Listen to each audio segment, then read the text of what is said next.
Tonight, mayhem in the Middle East. America's deadly strikes claim the life of Iran's supreme leader as Tehran fights back. Australia backs the US-led operation as SA travellers are caught up in global flight chaos. Also, the tragic death of a York Peninsula motorbike rider in mid-north floodwaters. Labor's pledge to scrap state school fees from next year. And the Crows falter in the West as the Power takes on the Eagles. Live from Adelaide, this is 7 News with Mike Smithson. Good evening. Iran's supreme leader Ayatollah Ali Khamenei is dead, killed in his fortress by US and Israeli airstrikes under Operation Epic Fury. Iran is unleashing retaliatory strikes across the Middle East. Israel, the United Arab Emirates, Qatar and Kuwait among those bombed. The Middle East is burning. Our chief reporter Chris Reason is in Tel Aviv, Israel, and leads our coverage. America had promised the Iranians help. Overnight, it arrived. The US and Israel in a joint operation against a 50-year foe. The Pentagon calling it Operation Epic Fury. The Israelis chose Roaring Lion. Two names, one plan to take down their long-term enemy, Iran. From out at sea, a barrage of cruise missiles and squadrons of stealth fighters. A rare daylight mission, over 900 sorties, flattening targets across the country. Military bases, the parliament, an atomic agency, even the home and compound of Iran's supreme leader himself, Ayatollah Ali Khamenei, levelled. Iranians watched it all in disbelief. Explosions too of celebration. 47 years of tyrannical rule and repression under threat. From Donald Trump watching from Mar-a-Lago. It's been mass terror, and we're not going to put up with it any longer. An 8-minute justification for this unparalleled operation. We are going to destroy their missiles and raise their missile industry to the ground. And by the end of the day, news few thought possible. The supreme leader was dead, confirmed on state television through tears. 86-year-old Ali Khamenei, tyrant and despot, killed via an aerial assassination. President Trump saying online, Khamenei, one of the most evil people in history, is dead, revealing that highly sophisticated tracking technology had found him. The decapitation strike bringing to an end a brutal 36-year reign. Mr. Trump now calling on the Iranian people to rise up. When we are finished, take over your government. It will be yours to take. Seize control of your destiny. Millions of Iranians overjoyed. There were celebrations on the streets of Tehran. His statue torn down, so was much of his regime. A string of surgical strikes, the Defence Minister, Revolutionary Guard Commander and Ali Khamenei's chief advisor, 40 leaders gone. No tears for them, no words for this. A targeting tragedy with a primary school hit. Over 100 children believed dead. But the Islamic regime had long promised a crushing response, and it came within hours.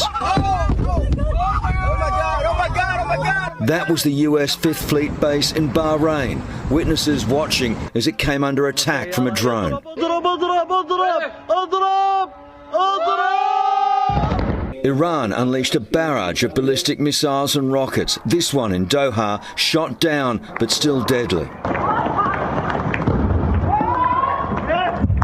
Tourism hotspots visited by drones and deadly missiles. Dubai's glitzy Palm Jumeirah damaged. The iconic Burj Al Arab hit. At one stage, even the world's tallest building, the Burj Khalifa, came close to attack. The drone instead hitting a high-rise packed with tourists. Iran appeared to be throwing everything it had and in every direction. Strikes across 6 countries: Jordan, Qatar, the UAE, Kuwait, Bahrain and Israel. Over 200 ballistic missiles were launched. Most were shot down. This one got through. It was the capital, Tel Aviv. One woman killed, didn't get out of her apartment in time. The conflict has engulfed the Middle East and brought instant chaos to international aviation. Here, Dubai Airport, the biggest in the world, coming under attack, evacuated, closed down. A gateway for thousands of Australians each week, many here trapped in transit. So too at Doha Airport. The region's airspace shut down. The only planes flying here were military.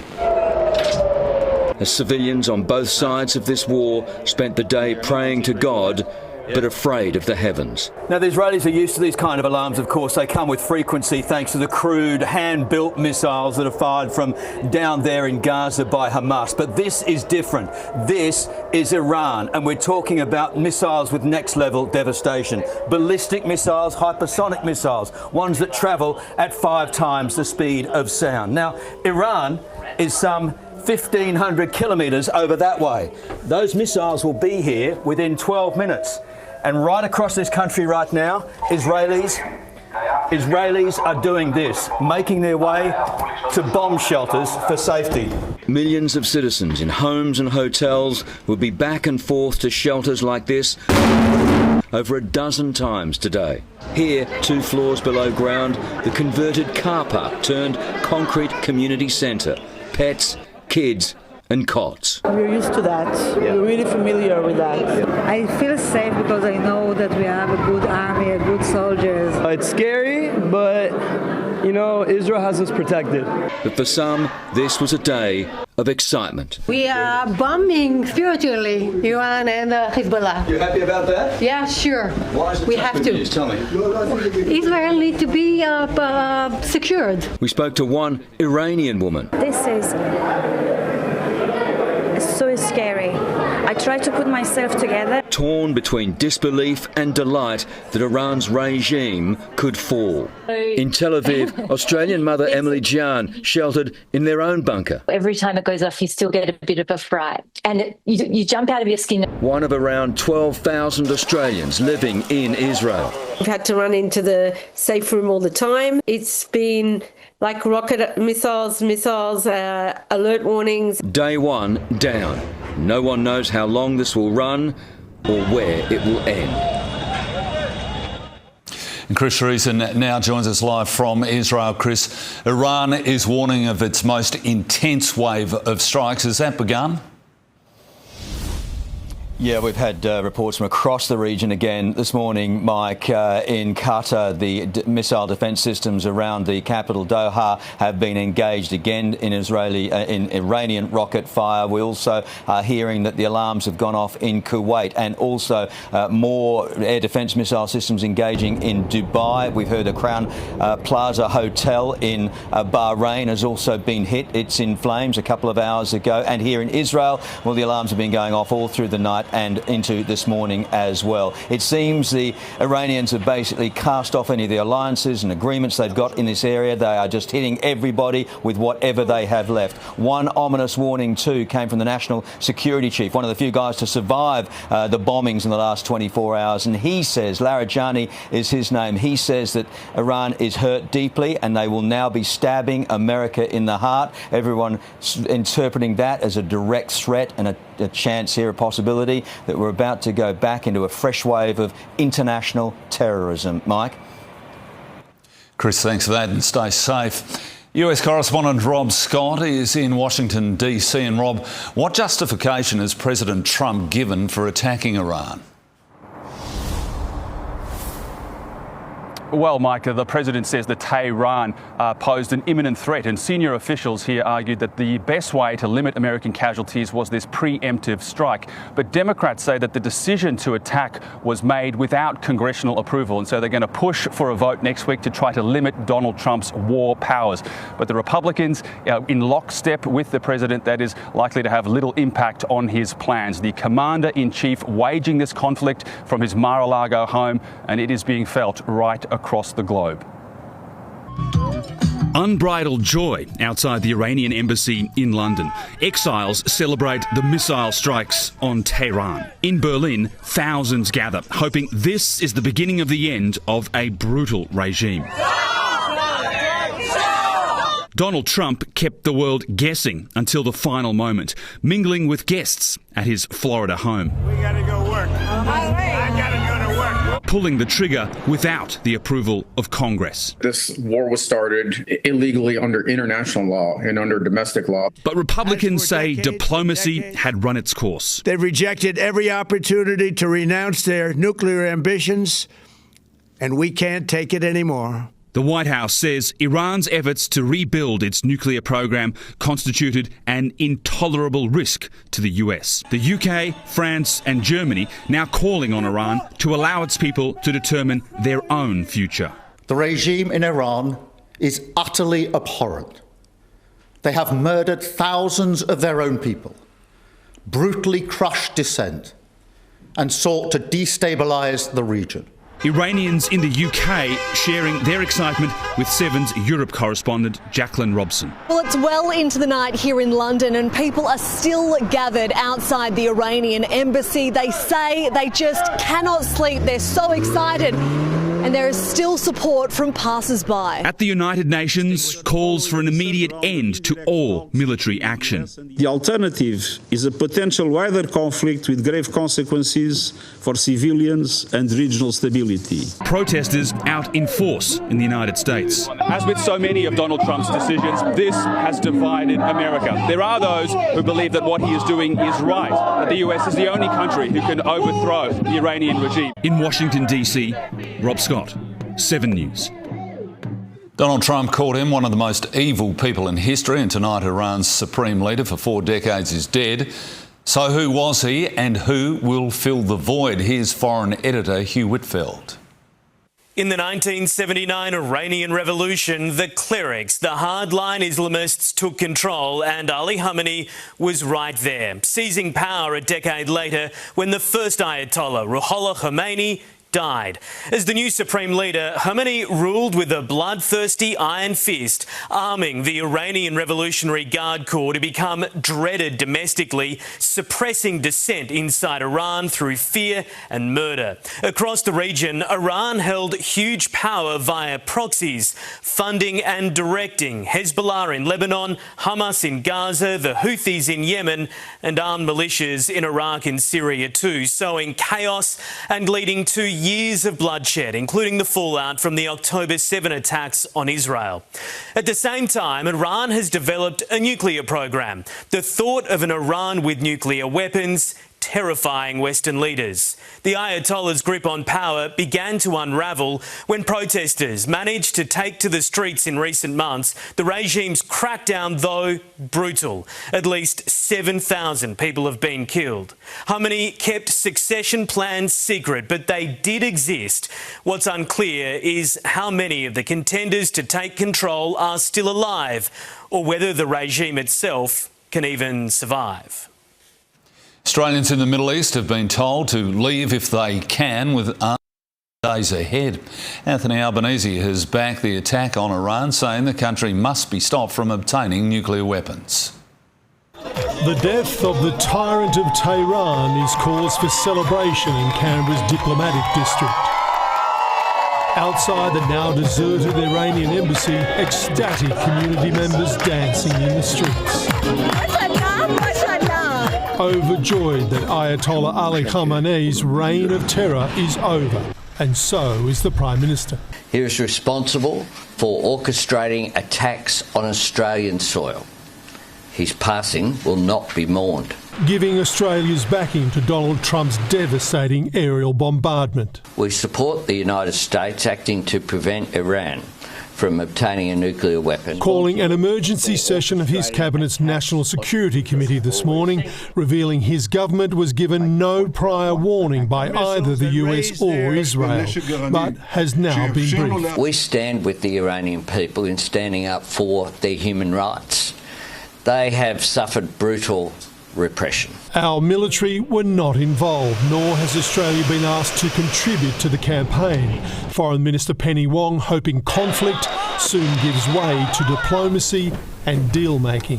We do not want to see this escalate into a wider regional conflict. And neither do the Iranian people. For the members of the Iranian community here today, a rare sense of joy, but underpinned by a deep sadness for the hundreds and thousands of friends and relatives who've been slaughtered by the regime. The government says Australians in the Middle East now who can leave should. The days ahead are going to be difficult. They are uncertain. Mark Riley, 7 News. We'll have more on the Iran crisis later, and tonight at 8:20, join Michael Usher for a 7 News special inside Operation Epic Fury. Now to other news, in South Australia's flood emergency has turned fatal with the death of a motorcyclist in the state's mid-north. Live now to Mitchell Sariovsky. Mitch, he'd been trying to cross a flooded creek. Yeah, that's right, Mike. The father of 6 from Kadina was heading home after a memorial cruise with friends when the tragedy happened. 47-year-old Darren Hyman attempted to cross this flooded creek behind me when he came off his bike and was washed away. Search and rescue teams swarmed the area this morning, discovering his body hundreds of metres downstream. The incident happened between Orroroo and Carrington, about 300 kilometres from Adelaide. Tragically, Darren's father died in a motorbike crash in the Flinders Ranges almost 2 years ago to the day. The cruise Darren was attending was in memory of his dad. His devastated sister Kylie Foley has paid tribute, saying, "Gone too soon, but never forgotten. Throttle wide open, ride free forever." Now, conditions here in the area remain extremely dangerous, with fast-moving floodwaters and multiple roads cut off. And Mike, authorities warn the flood risk is likely to continue for days. Thanks, Mitch, for that. Many outback communities remain cut off tonight, with rainfall records smashed this weekend. But for many drought-stricken areas, the downpour couldn't have come soon enough. 20 k's southwest of Yunta, the Big Dry Red has become an inland sea. Definitely, I think, a once-in-a-lifetime kind of event. The station has recorded more than 160 mils since 9 a.m. yesterday. That's more than half its yearly rainfall in the past 2 days. It's unbelievable, really. We've never seen anything like this before. I mean, until the start of last week, Sunday last week, we hadn't seen a drop of rain for the entire first 2 months of the year. It is absolutely cranking. Over at Craddock, the local hotel remains landlocked. I reckon this could take a few days for it to go down, so we could be here for the next week by ourselves. But others took their chances. Oh, crap. Holy The SES says it's responded to more than 70 requests for help since midnight. The storm system wreaking havoc on major highways washed away in floodwaters. Jesus! You haven't seen it like this? No, not like this. It was a sight for sore eyes for these youngsters in Orroroo. While at Corn, you could cast a line down the street. A drought-stricken outback off the hook for now. Jasmine Turlings, 7 News. The big wet indeed. Now let's check in with Abba on what's coming up in sport. Well, Smitho, the last pre-season game is on right now as Port Adelaide tackles the Eagles in Perth. Later in sport, we'll see how the new look power is travelling. While the Crows may have lost to Freo, there was plenty of upside and some good news for Riley Thilthorpe. He, of course, was a late withdrawal. All that and plenty more coming up a little bit later. Thanks, Bruce, for that. An innocent man fixing his broken-down car, killed by an accused hit-and-run driver north of the city. Those details are next. Also, an election pledge to scrap public school fees to help struggling families. Still ahead, a defiant banned Palestinian writer returns to Adelaide. And later, how the Iran crisis is affecting the plans of global travellers. A man has died after a sickening hit-run crash involving an allegedly drunk driver at Dry Creek. The 33-year-old from Findon was fixing his broken-down car on the north-south motorway when he was struck just before 1:30 this morning. The driver, a 22-year-old man from Malala, fled the scene but was arrested soon after. Police say he blew almost 3 times the legal limit and he'll face court on a raft of serious offences tomorrow. An emergency surgery at Flinders Medical Centre has been severely impacted by a power failure. It started early yesterday morning, causing the hospital's air conditioning system to shut down for 3 hours. High humidities affected sterile equipment and operating theatre items. SA Health says some emergency surgery is being performed, but cases are being transferred to other hospitals. Work is underway to re-sterilise and replace equipment so surgery can resume at full capacity. Labor is promising to scrap public school fees from next year if it's re-elected, saving families thousands of dollars. But the Liberals are casting doubt on how it'll be funded while unveiling an ambitious plan for our oceans. Taking a few hits from the kids this morning, Peter Malinowski's promising to take one off the family budget. We are taking to this election a policy to completely abolish school fees for children in public schools in South Australia. The policy would see the end of the annual materials and services charge, which can soar past $700 in high school. That represents a major cost of living relief for 90,000 families across the state. Obviously, any money saved is always a massive help. The $148 million pledge comes on top of money already funding the school card program and a rebate on fees. Labor's policy will cost $300 million over 4 years. The Greens say it should go a step further, while the Liberals are asking how it will be paid for. They should also scrap some of those other costs that parents face and match our commitment to free school breakfasts and lunches as well. This is their first cost of living measure that they've announced, whereas we've got a handful. The Libs were turning their attention to the coast today with a bold plan to keep litter out of our waterways by 2035. This $4.3 million program will stop 3,000 wheelie bins from hitting our beautiful coastline right across South Australia. Honey Howe, 7 News. What do sunscreen and Stobie poles all have in common? Well, they were invented in SA along with wine casks, baby capsules and dual flush toilets. And I think we've forgotten that the things that we can invent, design and manufacture is deeply part of our DNA. A nostalgic look back at some SA inventions, that's later on Flashback. After a number of serious warnings, Adelaide escaped this rare tropical storm relatively unscathed. Let's go live to Gertie Spurling. And Gertie, it was a bit hit and miss. It was, Smitho. We have seen significant rainfall totals across the state, which did produce some flash flooding. Here in the city, though, just 6 millimetres fell in the 24 hours till 9 a.m. This morning, there was a bit of pesky drizzle about, but now the heavens have certainly opened, and I can tell you it is definitely raining. The city has picked up around 7 millimetres since then in the West Terrace gauge, and it's likely that number will rise. But across the state today, daily rainfall records were smashed. Braemar in the state's far northeast picked up a whopping 150 millimetres, 129 recorded at Yunta. Hawker picked up 55, Loxton 56, and Piranha in the Murray-Mallee a staggering 82. Now, to summarise the season, above average rainfall fell over most of the pastoral districts and the west coast. January, however, was very dry statewide, with overnight and daytime temperatures above average across the state. I'll have more on what we can expect for the first week of March a little later this hour, Smitho. Thanks, Gertie. We'll send out some hair straighteners. Well, South Australian travellers are caught up in global flight cancellation chaos in the wake of the Iran conflict. Those details are next. Also, live to a controversial Palestinian author's return to Adelaide. A new PBS listing offers hope to Aussie patients with a range of cancers. And later, a northwest suburbs family loses everything in a house fire. Hundreds of SA travellers have been caught up in the chaos caused by the conflict in the Middle East. Paul and Bered Muller were among the passengers left stranded after their flight to Doha was cancelled last night. They're trying to get to Europe. We need to find an alternative airlines that fly us. Singapore seems to be the best option, or Hong Kong. An Emirates flight to Dubai was also grounded. Closing one of the busiest flight corridors is having a major impact around the globe, and airports are struggling to find room to fit grounded planes.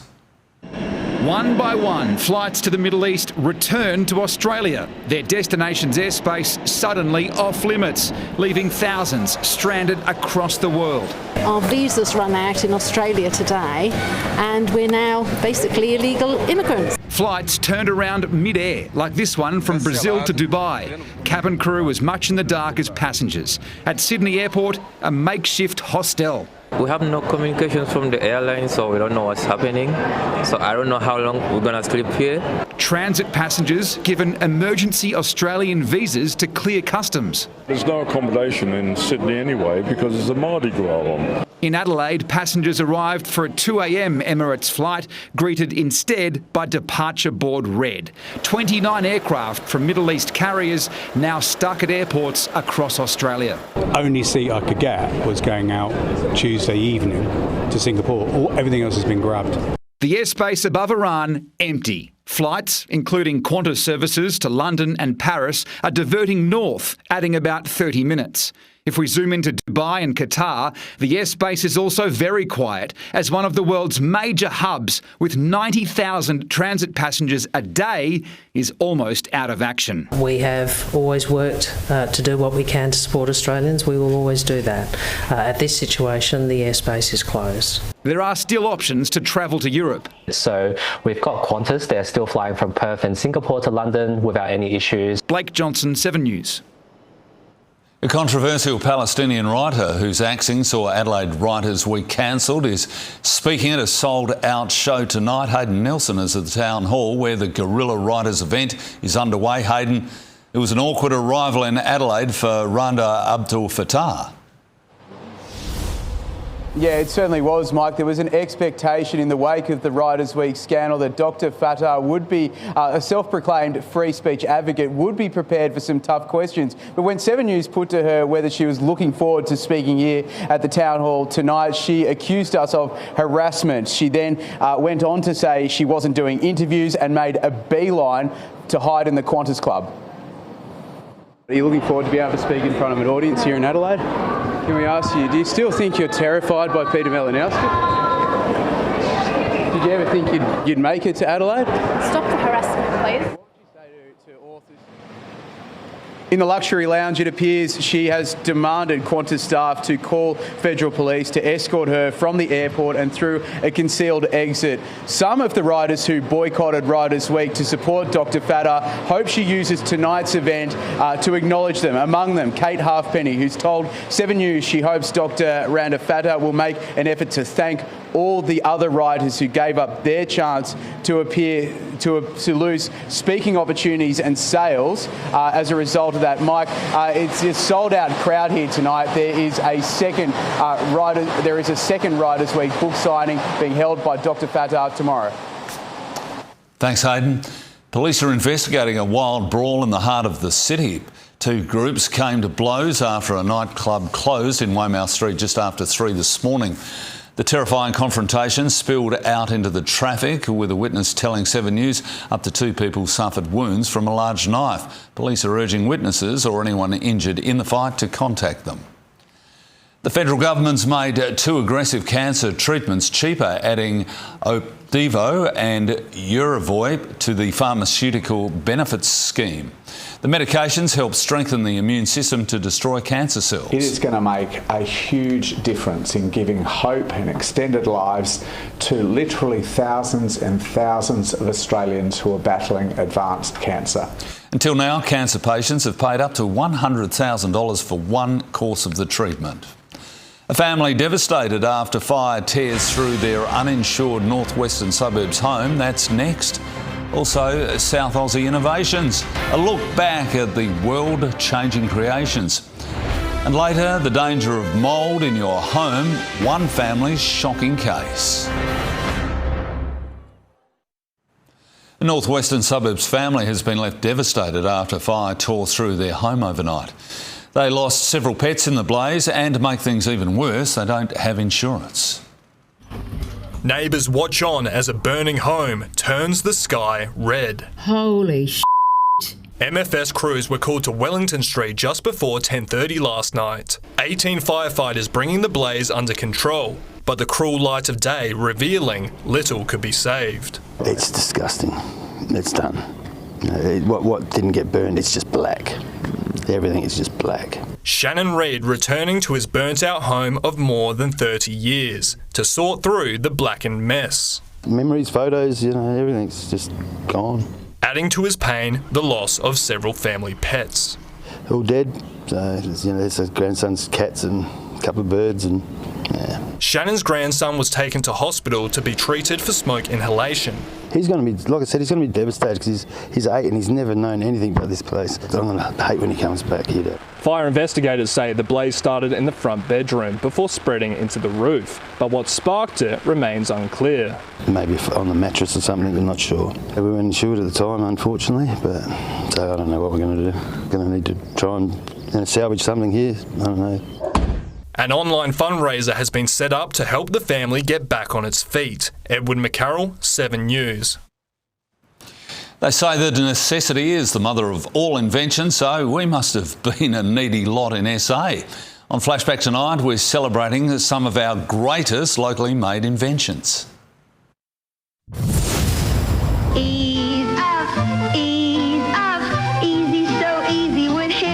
From Lance Hill's hoist to Milton Blake's sunscreen and Cyril Stobie's pole. A beautiful formation of steel and concrete. We've been an inventive lot in South Australia. Perhaps our most important innovation and design for the environment, and perhaps the most touched anywhere in the world, is the dual flush toilet. Thomas Crapper would find it extraordinary. His humble invention has come a long way, baby. The clever water-saving dunny designed by Caroma at McGill. It's one of Prince Philip's favourite when he used to have the design awards when he was still with us. It's just one of many everyday objects celebrated by comedian and design nut Tim Ross in his book What a Ripper.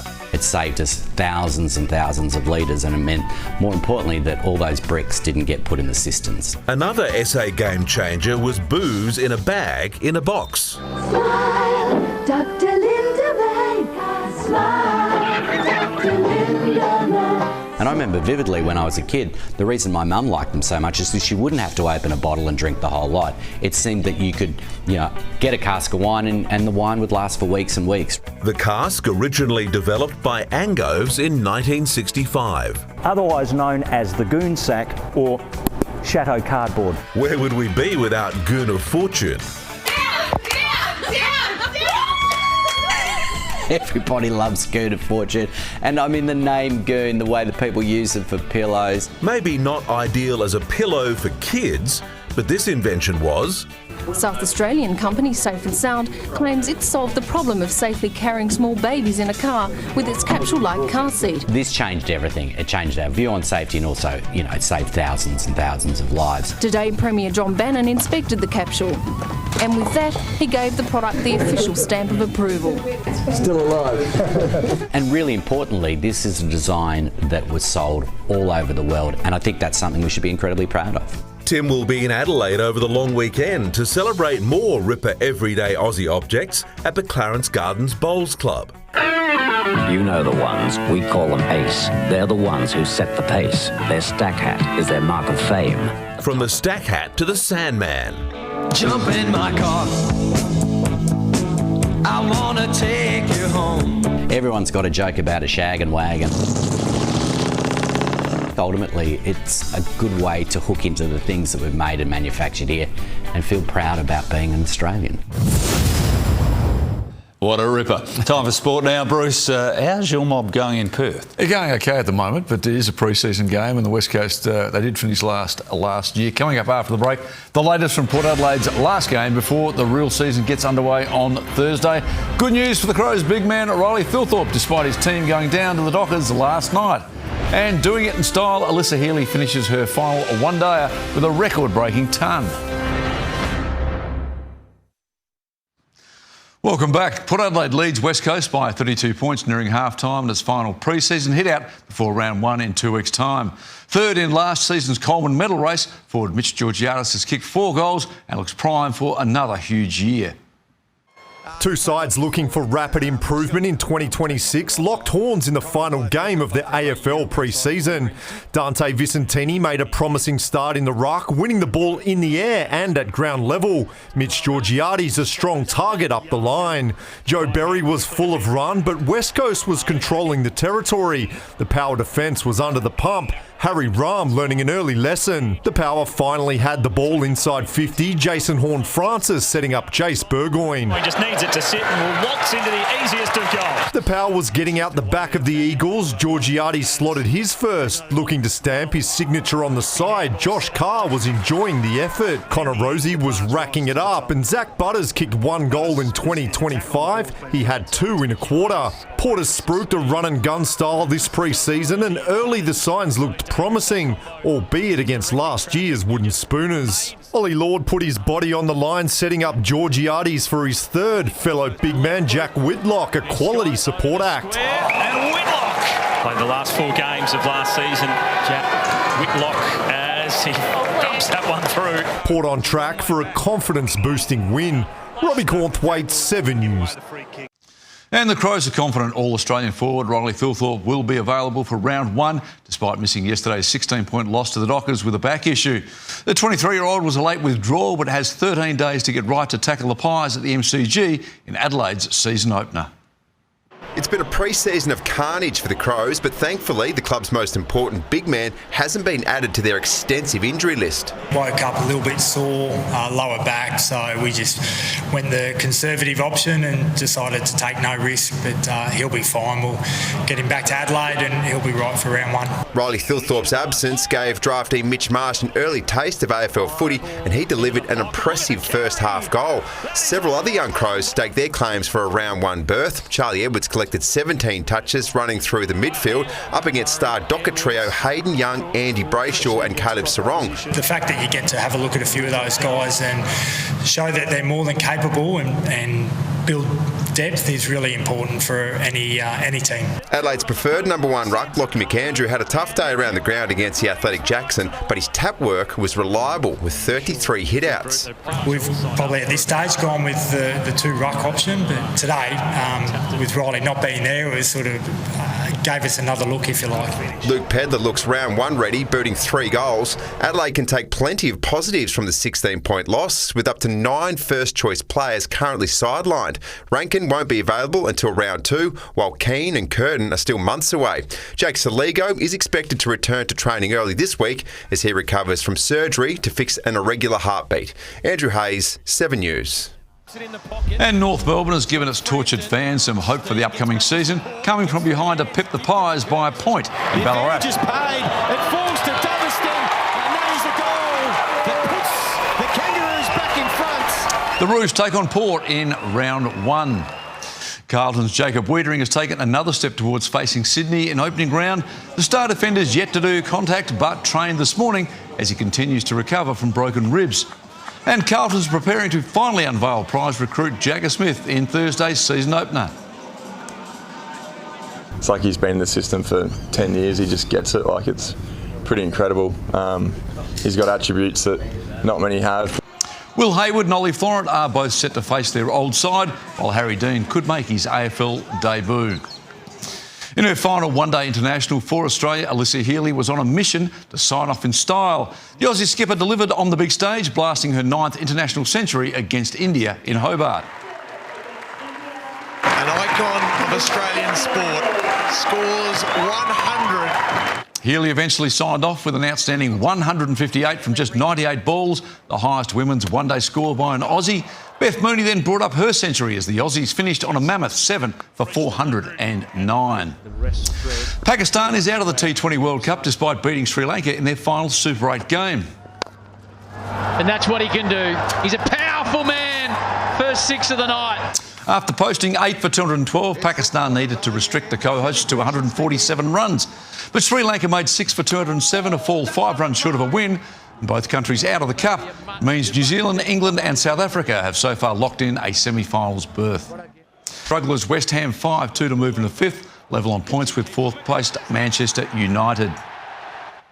Australian sprinter Lachlan Kennedy made a winning return to his first race back from a career-threatening back injury. The 22-year-old Olympian dominated the 200-metre final at last night's Hobart Track Classic. It's definitely good to be back. I mean, 8 months old I was out for, so it's certainly good to be back out here. 200's a little harder than I remember. Peter Bowl breezed to victory in the 800-metre final. 20-year-old Claudia Hollingsworth secured the 3,000-metre crown. Tonight, that's our sport half-time in the West. Port Adelaide leading by 20 points. And I had a long read there and I'm just dying to have a little cough at the moment. Smitho, a bit rough on the voice. I'll get you a throaty. A lozenge. Yes, I'll get that, Bruce. Well done. You're a brave boy. Well, the family of a young girl battling cancer has been dealt a further devastating blow. Their mouldy house has made her condition worse. Now they're desperately seeking a safer place to live.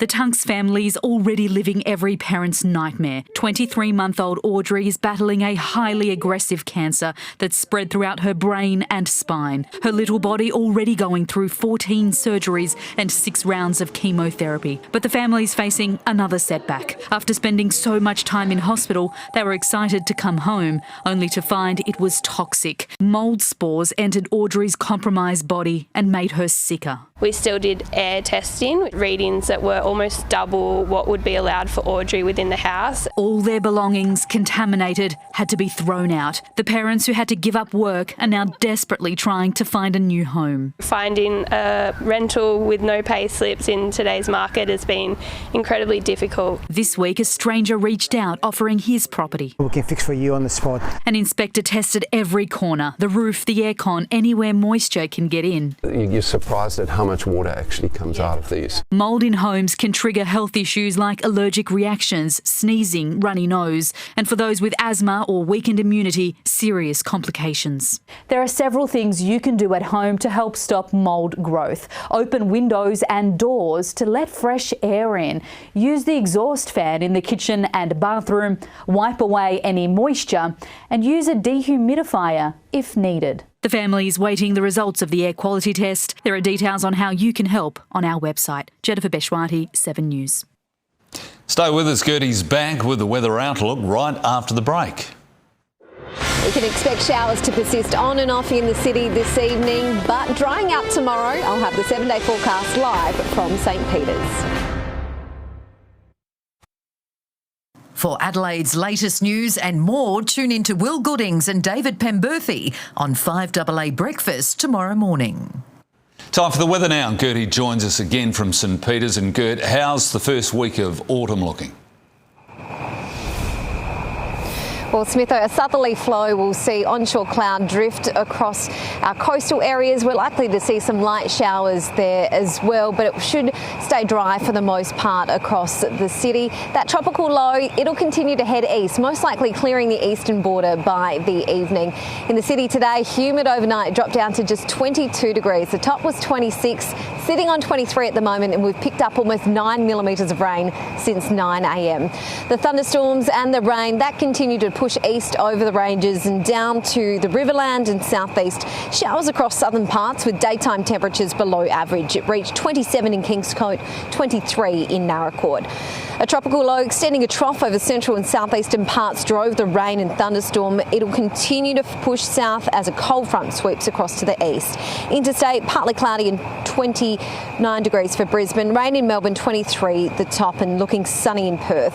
Across the state, maximum temperatures below average tomorrow and well below average about the far north. 27 the top for Coober Pedy, Roxby, Woomera, and 29 degrees for Marbury.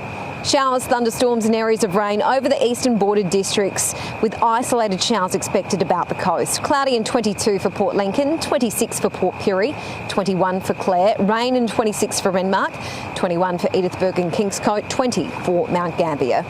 A severe weather warning for heavy, locally intense falls remains in place for eastern parts, with flooding continuing across northeastern and central catchments.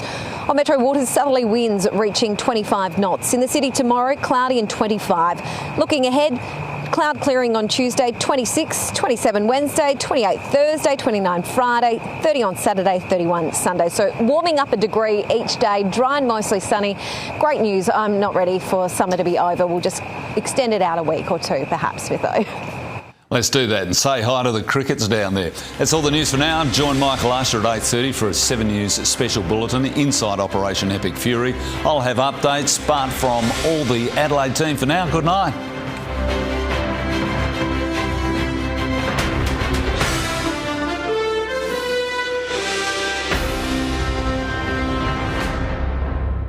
The 7 News app will give you the news you want every minute of every day, including breaking news alerts. Download the 7 News app now.